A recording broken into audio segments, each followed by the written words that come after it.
The slap came so fast, I didn't even have time to blink. One moment I was standing beside the gift table at the Royal Oaks Ballroom, my champagne glass trembling slightly in my hand as I watched my son Mark dance with his new bride. The next moment, my daughter-in-law's palm connected with my cheek with a crack that echoed off the marble floors like a gunshot. My glasses flew off my face.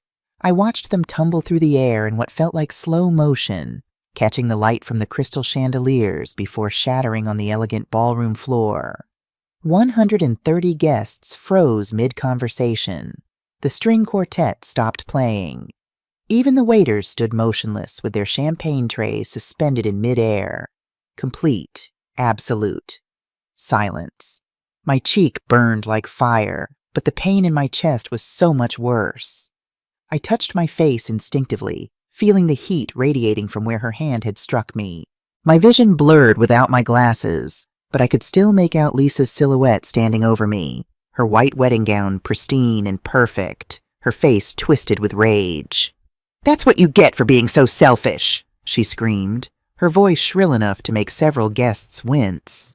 "A woman your age doesn't need so much space." The silence that followed was deafening. I slowly crouched down, my knees protesting, my hands shaking as I felt around for my broken glasses. The floor was cold beneath my fingertips. Sharp fragments of lens cut into my palm, but I barely felt it. Some guests looked away, suddenly fascinated by their shoes or the elaborate floral centerpieces. Others whispered to each other behind cupped hands, their eyes darting between Lisa and me like spectators at a tennis match. But no one, absolutely no one, moved to help me. My son Mark stood 10 feet away, his gaze fixed on the floor as if I had become invisible, as if his mother wasn't on her hands and knees, bleeding, humiliated in front of everyone we knew. "You're not welcome here anymore," Lisa continued, smoothing down her wedding dress with practiced precision. "Mark and I need our privacy to start our new life. Your apartment would be perfect for us while we shop for something better." Her words were pure venom, but what killed me was the silence from my son. Not a word of protest, not a single syllable of defense. I rose slowly, feeling every one of my 68 years in my bones. Tears streamed down my face, but inside something had shifted. Something fundamental had broken and could never be repaired. That slap wasn't just a physical blow. It was the final straw. For years I had lived quietly, keeping my head down, accepting their condescending comments about my worn-out clothes, my old car, my simple life. But this had crossed a line that should never have been touched. What none of those people staring at me with pity knew was that I had secrets. Secrets that would change everything. Secrets that not even my own son knew. I walked toward the exit with as much dignity as I could muster, my broken glasses clutched in my bleeding hand. The whispers followed me like a toxic cloud. "Poor thing, she looks so fragile," murmured someone I recognized as Lisa's aunt. "The bride is right. That woman can't take care of herself anymore," added a cousin of Mark's. "She should be in a nursing home, not living alone," another guest commented with false compassion. Each word was acid on an open wound. I pushed through the ballroom doors into the cool evening air. My hands were still shaking as I fumbled for my cell phone in my worn black purse, a purse I'd used for 5 years, not because I couldn't afford a new one, but because I'd learned to value practicality over appearances, something my daughter-in-law would clearly never understand. I dialed a number I knew by heart, a number I hadn't used in over a year because I had naively hoped it would never be necessary. "Bill, it's Susan Davis," I said, my voice trembling but firm. "I need you to come to the Royal Oaks Ballroom immediately. Yes, right now. Bring the documents, all of them. It's time they knew the truth." It had all started exactly 2.5 years ago. I remember it so clearly because it was the first warm Saturday in May. I'd been tending to the herbs on my balcony when Mark called, asking if he could stop by. There was something different in his voice, nervous, excited, like when he was a boy and had a secret he was bursting to share. "Mom, I want you to meet someone very special," he'd said when he arrived at my door, practically bouncing on his heels. And there she was, Lisa Peterson, 28 years old, with perfectly styled blonde hair that must have cost a fortune to maintain, designer jeans that probably cost more than my monthly grocery budget, and a smile that didn't quite reach her eyes. From the very first moment, I knew something wasn't right.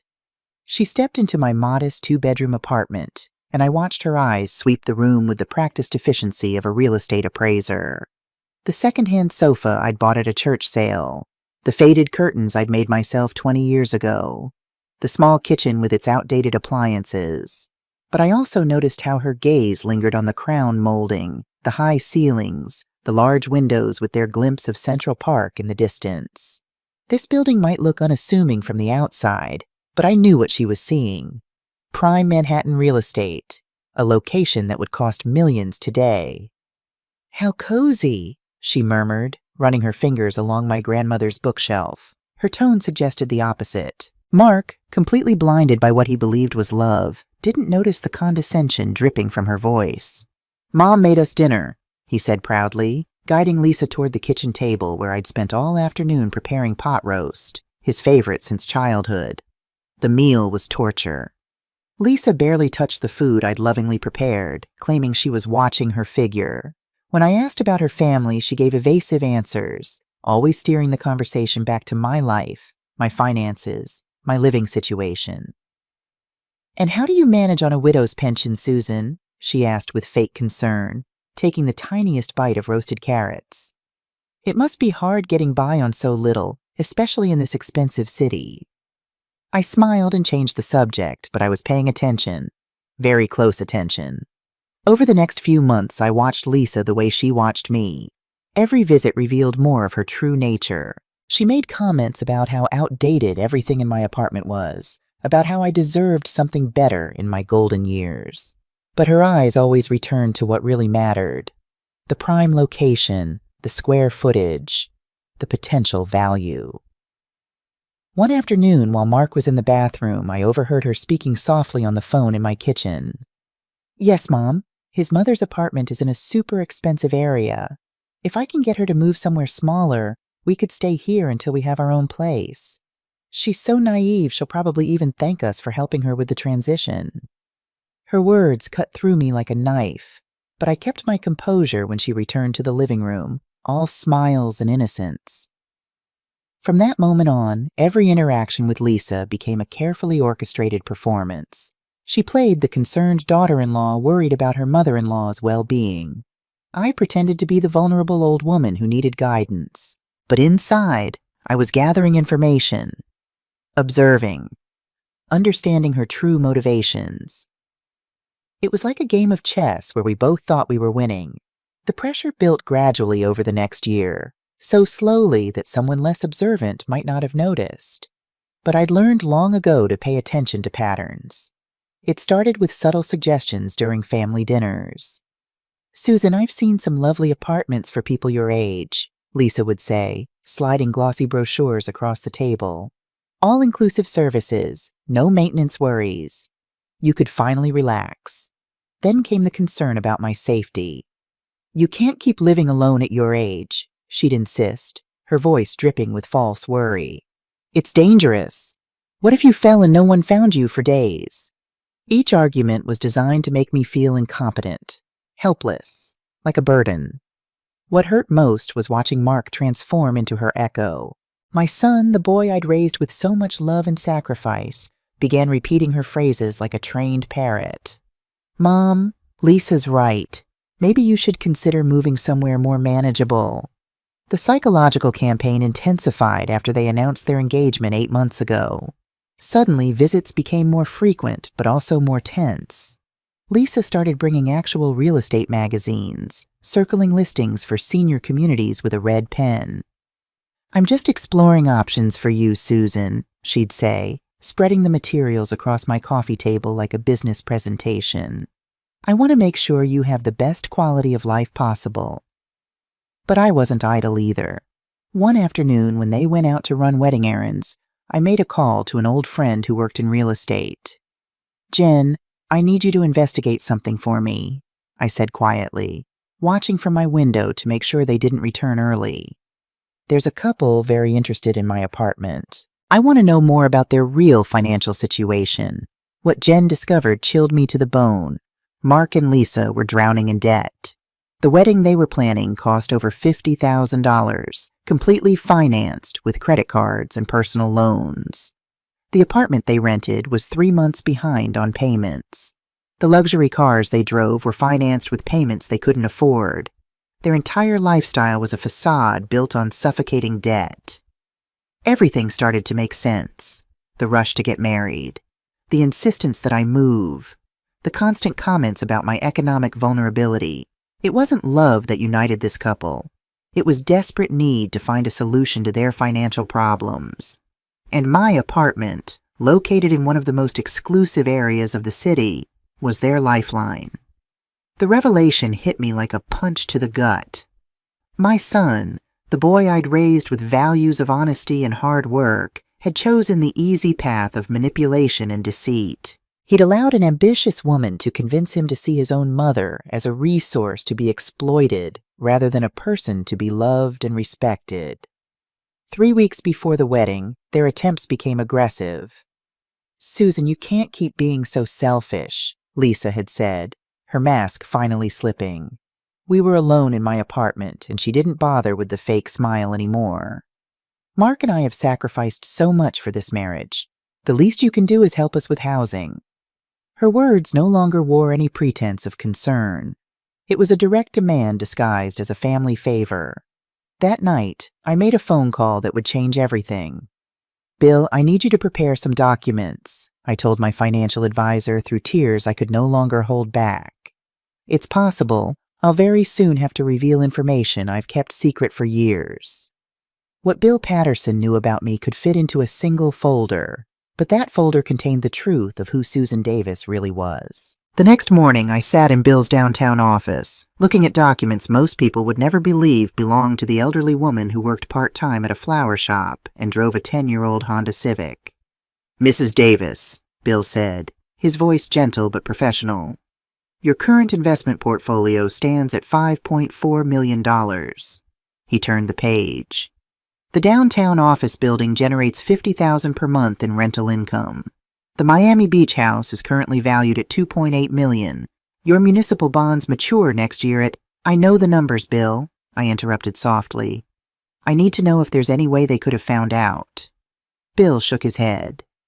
"Everything is in trusts and LLCs, just as you and Robert set up 30 years ago. Unless someone knew exactly what to look for and had access to sealed financial records, there's no way they'd know." I looked out the window at the city below. Somewhere out there, my son was planning his wedding, believing his mother was a burden he needed to manage. Robert and I had built this life together. He'd started with a small import business, working 18-hour days, making smart investments, gradually building what became a silent empire. We'd made a conscious decision to live modestly, to protect our privacy, to shield our family from the problems that visible wealth attracts.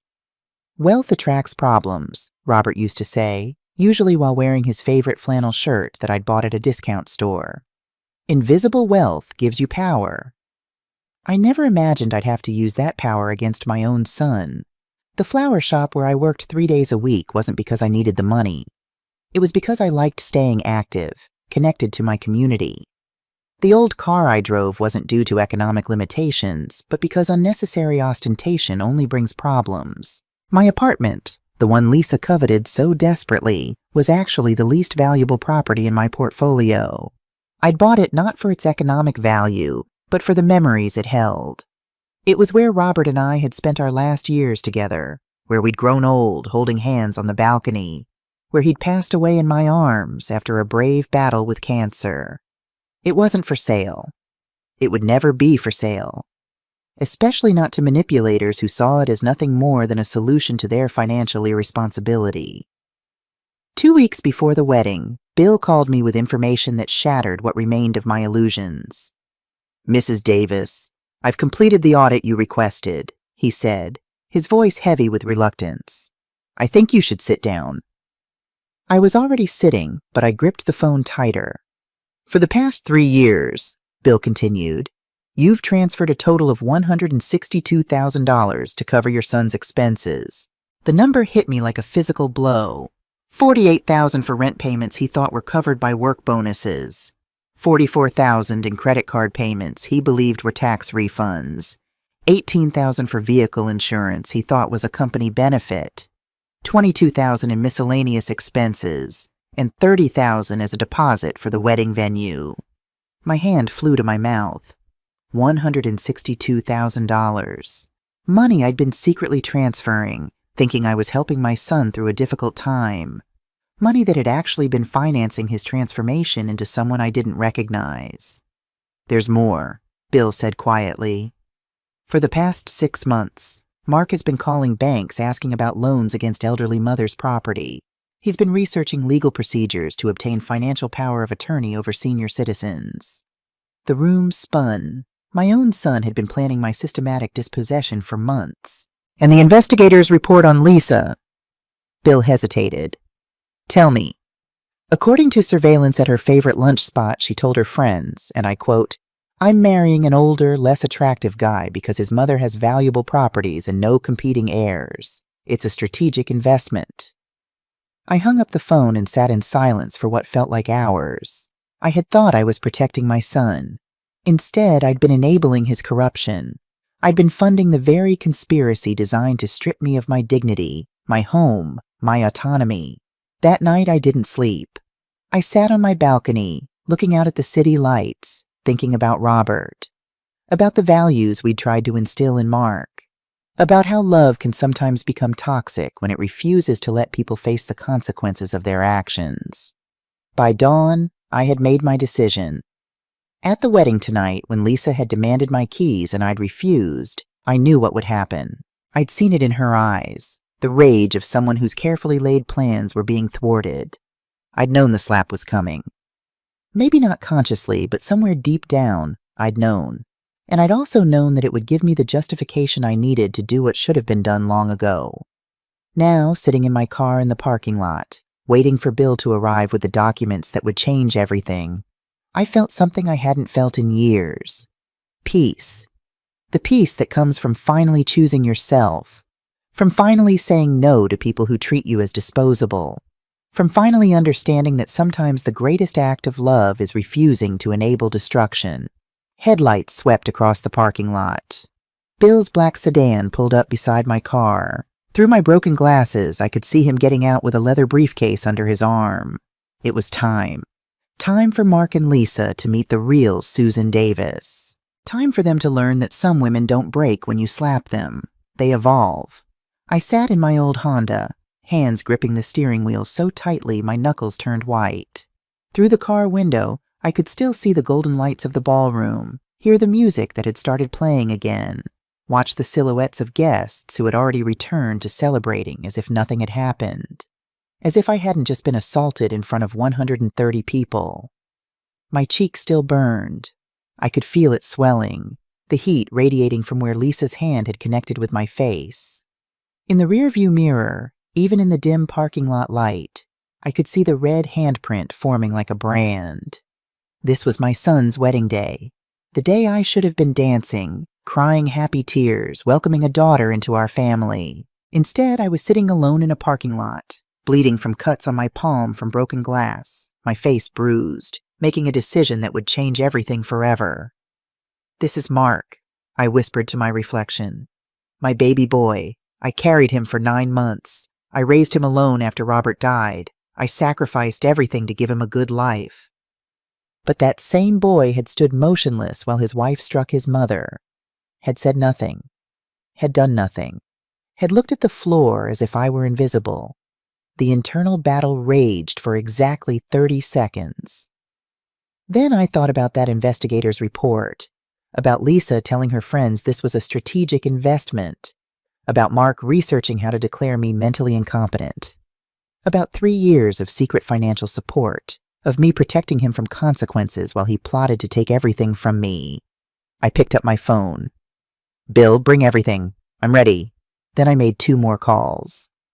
"Bob? It's Susan. I need you to bring the brown folder from my desk drawer. The one in the back. Yes, right now. I'll explain when you get here." Bob Thompson had been my neighbor for 15 years. He'd watched Mark grow up, had been at Robert's funeral, had witnessed every one of Lisa's visits with her real estate appraisers and her fake concerned smiles. The third call went to Sarah. "Sarah, honey, I need you at the Royal Oaks Ballroom. Now. Yes, I know it's Mark's wedding. That's exactly why I need you here. Please trust me."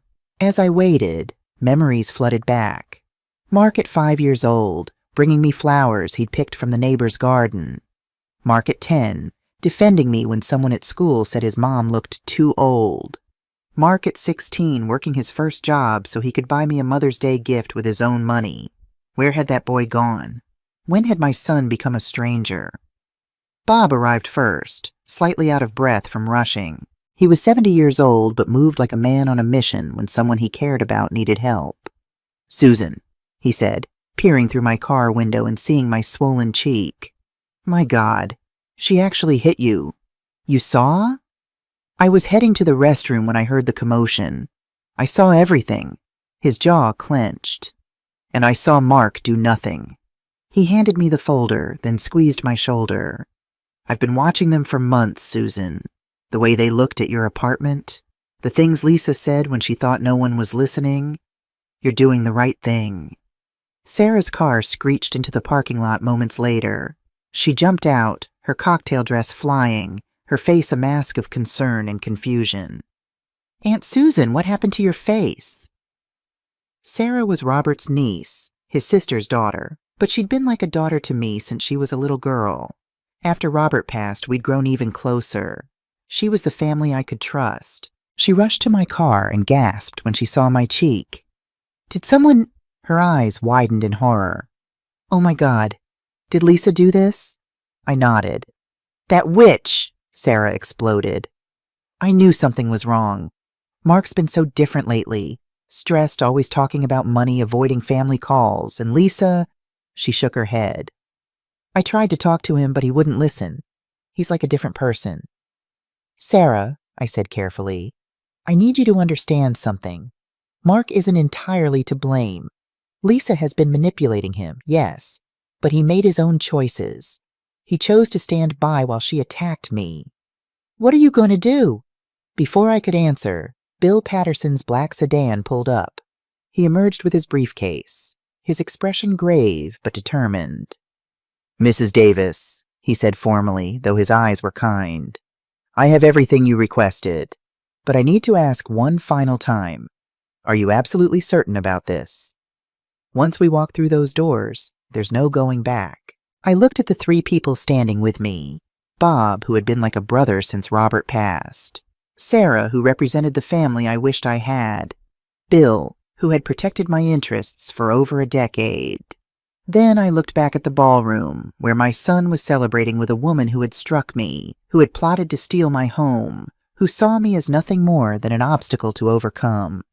"I have never been more certain of anything in my life," I said, stepping out of the car. It's time they met the real Susan Davis. We walked toward the entrance together, a small army of truth about to storm the castle of lies. The music grew louder as we approached.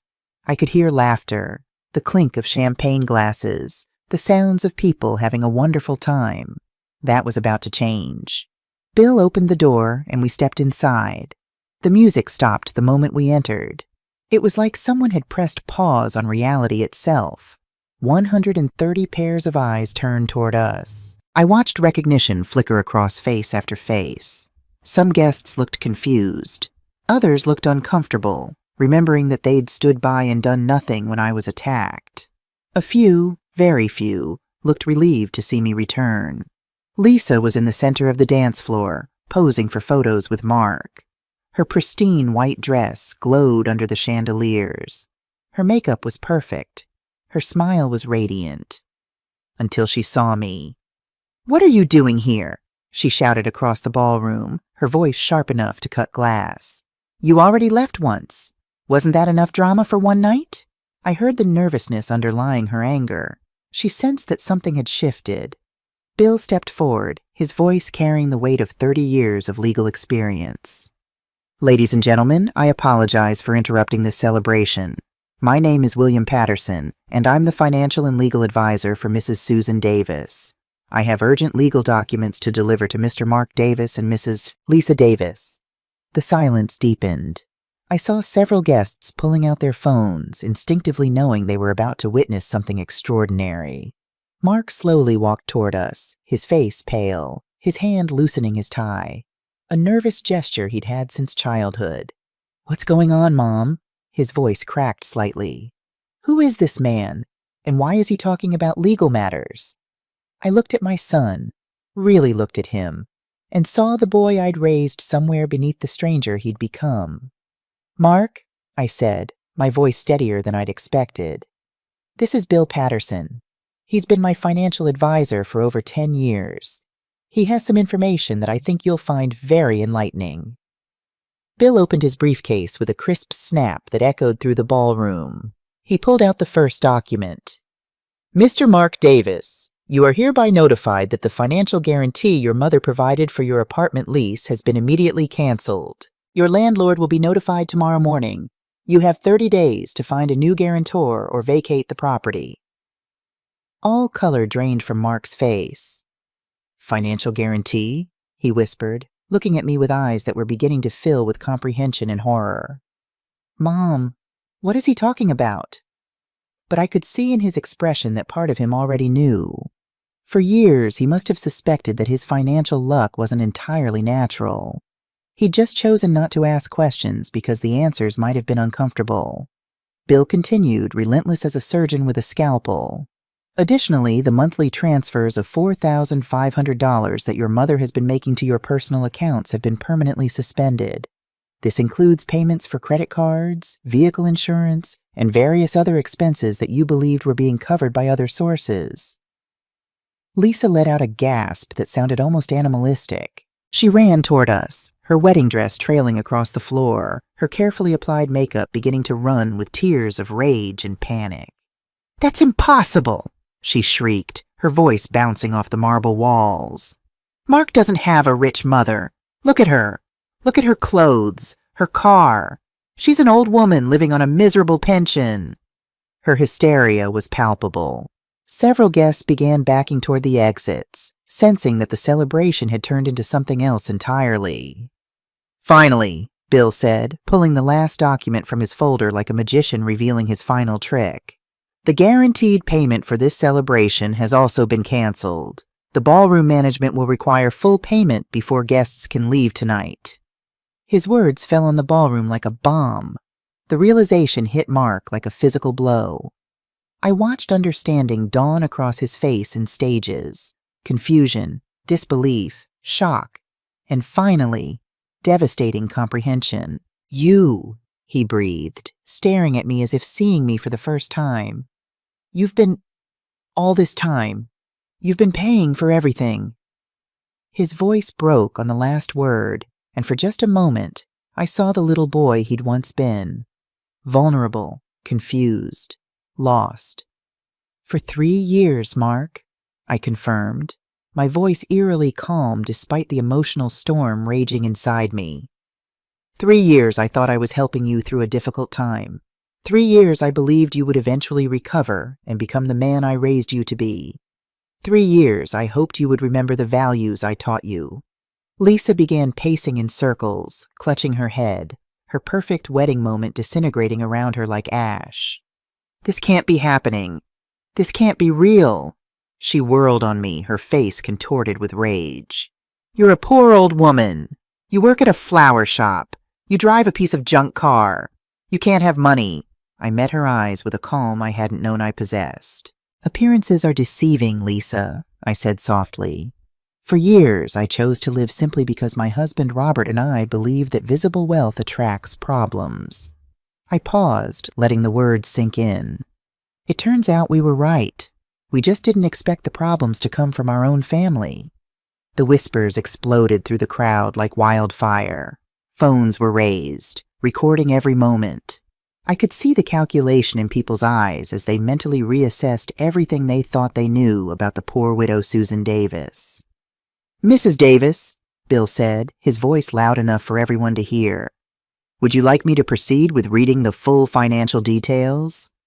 The question hung in the air like a sword over Mark and Lisa's heads. Please, Bill, I replied with a serenity that surprised even me. I think everyone deserves to know the full truth. Lisa tried to interrupt with a desperate shriek, but Bill raised his hand and continued with the precision of a surgeon. Over the last 36 months, Mrs. Susan Davis has transferred a total of $162,000 to cover the living expenses of her son Mark Davis and his fiancée, now wife. He consulted his documents. This includes $48,000 for rent payments, $44,000 for credit card payments, $18,000 for vehicle insurance, and $22,000 for miscellaneous expenses. A collective murmur swept through the ballroom like a wave. Several guests pulled out calculators on their phones as if they couldn't believe the numbers they were hearing. Furthermore, Bill continued without mercy, Mrs. Davis personally guaranteed the total cost of this celebration, including the ballroom, catering, music, flowers, and photography, for an amount of $53,000, money which, as I mentioned, is no longer available. David Martinez, the ballroom manager, pushed through the crowd with several papers in his hands and a very serious expression on his face. Mrs. Davis, he said, his voice professional but tense. I just received notification of payment cancellation. The outstanding balance for tonight's event is $53,000. I need to know who will be responsible for this payment immediately. Mark stumbled forward, reaching out to me with trembling hands. Mom, please, there has to be some way to fix this. The wedding, the guests, everything. His voice broke. Please, you can't do this. But I could see in his eyes that he was finally beginning to understand the magnitude of what he'd lost. Not just money or financial support. He'd lost his mother. The way to fix this, Mark, I said quietly, was not to break it in the first place. Lisa collapsed into a nearby chair, her wedding dress pooling around her like a deflated parachute. Everything is ruined, she sobbed, genuine tears now mixing with her mascara. Everything we planned. Everything we worked for. It's all destroyed. No, I said, approaching her for the first time since the slap. I looked down at her, forcing her to meet my eyes. What's destroyed are the lies, the greed, the lack of respect. What's destroyed is the illusion that you can treat people like objects and expect there to be no consequences. I turned to Mark, who looked like he might be sick. There is a way forward, son. You can learn from this. You can grow from this. You can become the person I hoped you would be before greed corrupted you. My voice softened slightly, because despite everything, he was still my child. But that growth will have to happen without my financial help, without my apartment, without my inheritance. You'll have to do it the hard way, like everyone else does. Sarah stepped forward and took my arm, tears streaming down her face. Aunt Susan, I'm so sorry. I had no idea Mark had become this. Bob stood on my other side, a silent pillar of support. Bill closed his briefcase with a final, definitive snap. Mrs. Davis, all documents have been delivered and explained. The legal effects begin immediately. He turned to Mark and Lisa with a professional expression. I strongly suggest you contact your own legal and financial advisors as soon as possible. As we turned to leave, I heard Mark's voice, broken and desperate, call out behind me. Mom, wait, please. I stopped but didn't turn around. I love you, he said, his voice thick with tears. I'm sorry. I'm so sorry. I love you too, Mark, I replied, still facing the exit. I always will. But love doesn't mean accepting abuse. Love doesn't mean sacrificing my dignity for your convenience. I looked back at him one final time. When you're ready to have a real conversation about respect, values, and responsibility, when you've learned what it means to stand on your own 2 feet, then we can talk. But first, you need to find a way to solve the mess you created here, all on your own. With those words, I walked out of the ballroom with Bill, Bob, and Sarah flanking me like an honor guard. Behind us, I left chaos. Desperate phone calls, angry creditors, shocked guests, and 2 people who had just learned that some bridges, once burned, take a very long time to rebuild. If they can be rebuilt at all. 3 days after the wedding, my apartment had become a sanctuary. Bob came over every morning with coffee and croissants from the bakery downstairs, making sure I was eating, making sure I was okay. Sarah had essentially moved into my guest room, refusing to leave me alone in case those vultures try something. My phone had been ringing non-stop. Mark had called 37 times. I'd listened to exactly 3 voicemails before I stopped. They all followed the same pattern. Anger, then denial, then desperate pleading. Lisa had sent 14 text messages, each more hysterical than the last. Her parents had shown up at my door twice, demanding I fix the mess I'd caused. I'd closed the door in their faces both times, but there was something else happening, something I hadn't anticipated. On the afternoon of the 3rd day, Sarah burst into my living room with her laptop, her eyes wide with a mixture of shock and excitement. "Aunt Susan, you need to see this." She turned the screen toward me, and I saw myself. Or rather, I saw a shaky cell phone video of the ballroom confrontation. The view count made my breath catch. 2 million views in 3 days. "There are dozens of videos," Sarah said, scrolling rapidly. "Different angles, different moments. But this one..." She clicked on another video. "This one has gone completely viral." It was the moment I'd told Lisa that appearances are deceiving. The camera had caught the shock on her face, the gasps from the crowd, the way Mark had literally stumbled backward when Bill announced the $162,000 in transfers. I scrolled through the comments, my hands trembling. "This woman is a queen. She played the long game and won." I'm crying. My own daughter tried to do this to me. Thank you for being brave enough to stand up. The way she stayed calm while exposing them? Iconic. Notice how the son just stood there when his wife slapped his mother? He deserved everything he got. There were thousands of them. Tens of thousands. "Susan," Bob said quietly from the doorway, "you've become a symbol. People are calling you the silent millionaire. You're all over social media." Before I could process this, Sarah's phone rang. She answered, listened for a moment, then her eyes went wide.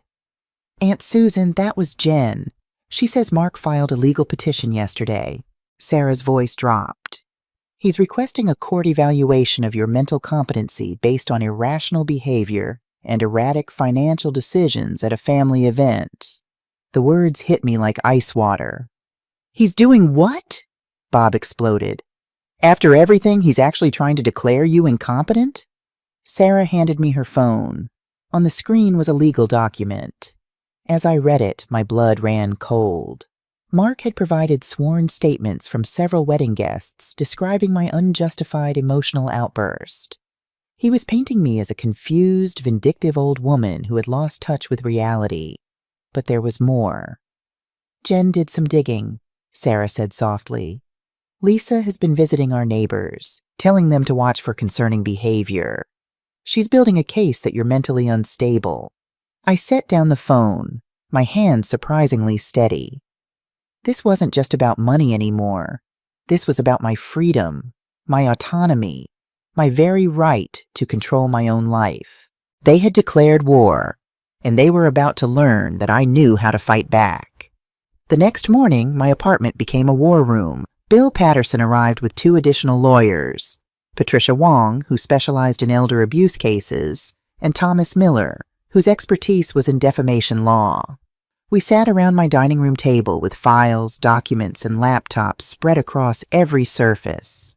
"Mrs. Davis," Patricia said, her voice firm but kind, "we can fight this, and we can win. But I need to know, are you absolutely sure you want to take this step? Once we file our counterpetition, this becomes a very public legal battle." I thought about Mark as a little boy, holding my hand on his first day of school. I thought about the man he'd become, who was now trying to strip me of my autonomy rather than face the consequences of his actions. "I'm sure," I said. "What do we need to do?" Over the next hour, they laid out the strategy. We would file a counterpetition requesting the court to dismiss Mark's claim and issue a restraining order preventing him and Lisa from contacting me or coming near my property.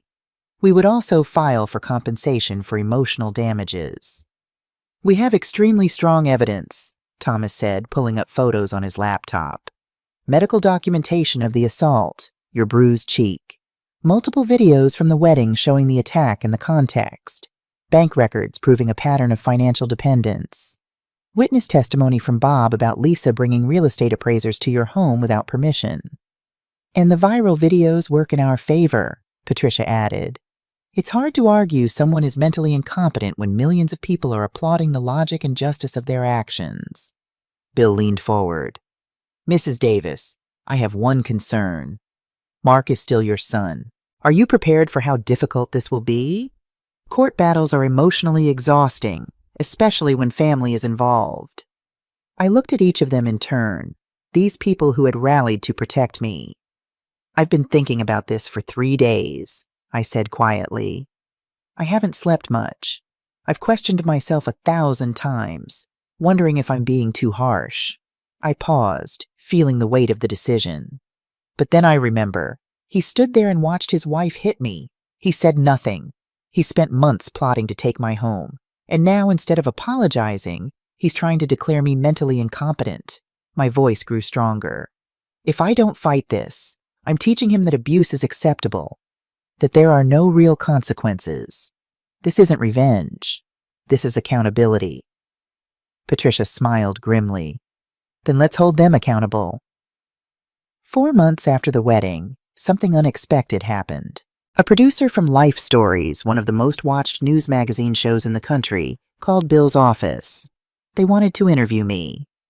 Your story has touched a nerve nationally, the producer explained during our first phone call. We've received hundreds of letters from viewers who have experienced similar situations. Elder financial abuse is an epidemic that no one talks about. Your courage could help change that. I agreed to the interview. Not for revenge, but because I'd learned something important from those 2 million video views. I wasn't alone, and neither were the thousands of other seniors suffering in silence. The night before the taping, I barely slept. I kept thinking about what I wanted to say, how I wanted to represent not just myself, but all the silent victims who'd never had the chance to speak up. The studio was smaller than I'd expected, but filled with more lights than I'd ever seen. The host, Michelle Carter, was a woman in her 50s with kind eyes and a reputation for letting her subjects tell their stories without interruption. Mrs. Davis, she said as we sat across from each other, thank you for trusting us with your story. When the cameras started rolling, something strange happened. All my nervousness vanished. I wasn't Susan Davis, the humiliated mother. I was Susan Davis, the woman who'd found her voice. Michelle asked about the build-up, the manipulation, the slap. I answered honestly, holding nothing back. But it was her final question that mattered most. Mrs. Davis, if Mark is watching this right now, what would you say to him? I looked directly into the camera lens, knowing that somewhere, my son might be watching. Mark, if you're listening, I want you to know that I still love you. I will always love you because you're my son. My voice caught, but I continued. But loving someone doesn't mean accepting abuse. Loving someone does not mean sacrificing your dignity for their convenience. Loving someone doesn't mean becoming a victim of their greed. I took a breath. The door to my heart will always be open for you, but only if you can walk through it as the honorable man I tried to raise you to be. Not the man who stood silent while his wife struck his mother. Not the man who plotted to steal my home. Not the man who tried to declare me incompetent rather than face his own mistakes. You have to earn your way back, I said firmly, through genuine change, through real accountability, through proving that you've learned what family actually means. When the interview aired 2 weeks later, it was watched by over 8 million people. The hashtag #StandWithSusan trended for 3 days, and the court date for Mark's petition was scheduled for the following month. The courtroom was packed. Judge Rachel Harrison, a stern woman in her early 60s, surveyed the crowded gallery with obvious displeasure. This is not entertainment, she announced. Anyone who cannot maintain appropriate courtroom decorum will be removed. I sat at the plaintiff's table with Patricia, Bill, and Thomas. Across the aisle, Mark and Lisa sat with their attorney, a young man named Michael Bryant, who looked increasingly uncomfortable as the hearing progressed. Mark looked terrible. He'd lost weight, his suit hung loosely on his frame, and there were dark circles under his eyes. For just a moment, I felt a pang of maternal concern. Then I remembered why we were here. Patricia stood to present our case. She was methodical, devastating, thorough. She showed the video of the slap. Several jurors visibly flinched. She presented the bank records showing $162,000 in transfers. She called Bob Thompson, who testified about Lisa bringing real estate appraisers to my building without my knowledge. "This is textbook elder financial abuse," Patricia concluded. "Systematic manipulation designed to isolate and exploit a vulnerable senior citizen for financial gain." Michael Bryant did his best for Mark and Lisa, but he was outgunned. He tried to paint the situation as a family misunderstanding that had escalated due to wedding stress. Then Patricia called Lisa to the stand. "Mrs. Davis," Patricia began, "did you or did you not tell your friends, and I quote, 'I'm marrying an older, less attractive guy because his mother has valuable properties and no competing heirs. It's a strategic investment?'" Lisa's face went pale. That was taken out of context." "Really? What context makes that statement acceptable?" Lisa had no answer. When Mark took the stand, I saw the boy I'd raised struggling with the man he'd become. "Mr. Davis, do you love your mother?" Patricia asked. "Yes," Mark said, his voice barely audible. "Then why did you allow your wife to assault her without saying a word?" Mark's composure cracked. Tears streamed down his face. I don't know. I was confused. Lisa kept saying Mom was too old to take care of herself, that we were helping her. He looked directly at me for the first time. "I was so wrong. Mom, I'm so sorry.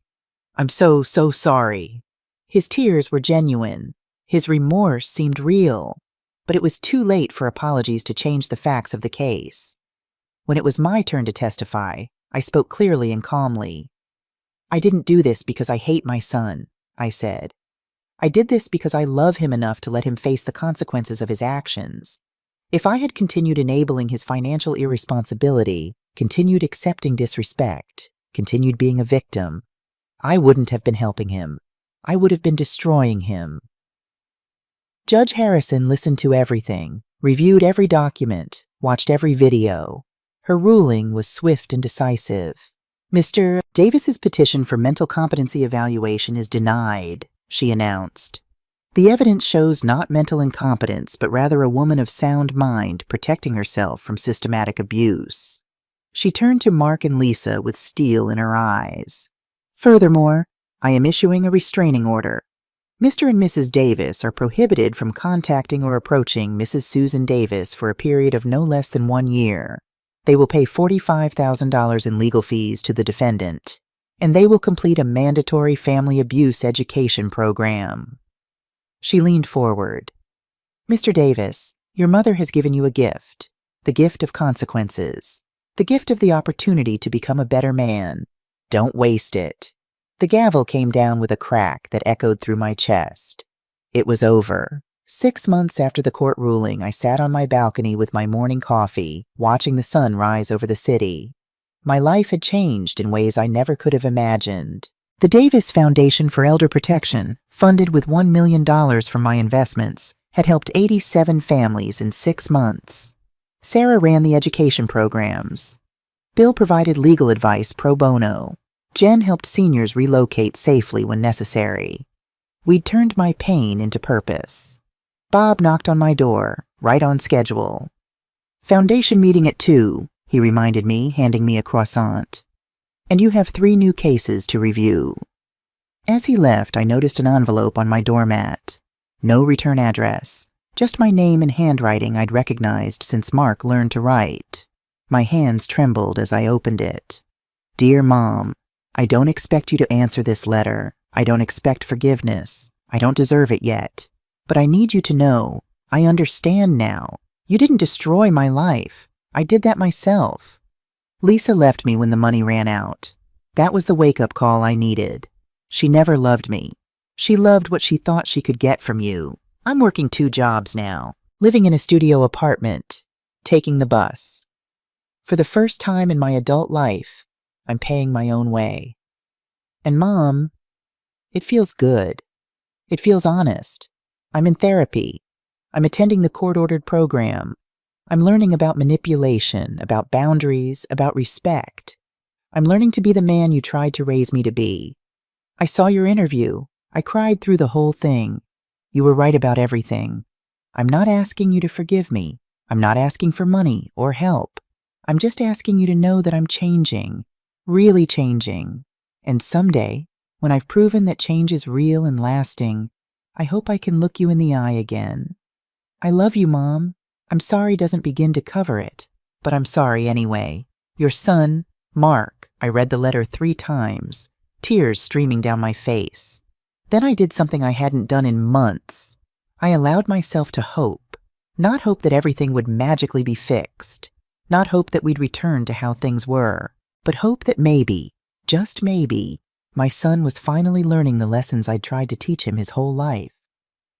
I folded the letter carefully and placed it in my desk drawer. I wouldn't respond, not yet. He needed to walk this path on his own, without my guidance, without my financial safety net. He needed to prove, to himself more than to me, that he could change. But I kept the letter. That afternoon, an elderly woman named Helen Rodriguez sat across from me at the foundation office, tears in her eyes. "My son wants me to sign over my house," she said. "He says it's for my own good, but I feel like he's taking advantage of me." I took her hand gently. "Tell me everything. We'll figure this out together." As I listened to her story, so similar to my own, I realized something profound. I'd lost a son, at least temporarily, but I'd found myself. I'd found my voice. I'd found my purpose. And I'd discovered that sometimes the strongest act of love is refusing to enable destruction. Sometimes the greatest gift you can give someone is letting them face the full weight of their consequences. That evening, as I prepared for bed, I looked at my reflection in the mirror. The bruise had long since faded. The cuts had healed. But the woman looking back at me was different from the one who'd been slapped 6 months ago. She was stronger, freer, more herself than she'd been in years. People still asked if I regretted what I'd done, if I wished I'd handled things differently, if I missed my son. Of course I missed him. He was my child. But I didn't regret standing up for myself. I didn't regret demanding respect. I didn't regret teaching him that actions have consequences. Because love without boundaries isn't love. It's captivity. And at 68 years old, I'd finally learned to set myself free. Tomorrow, I'd help Helen Rodriguez protect her home from her manipulative children. Next week, I'd testify at the state legislature about stronger protections for seniors. Next month, I'd speak at a national conference on elder abuse. My story had ended one chapter, but a much more important one had just begun. And if Mark truly changed, if he became the man I'd always believed he could be, well, maybe someday there would be room for another chapter in our story. But that chapter would be written with respect, honesty, and genuine change. Or it wouldn't be written at all. I turned off the light and climbed into bed, more at peace than I'd been in years. The slap that was meant to break me had instead set me free, and that, I realized, was the greatest victory of all.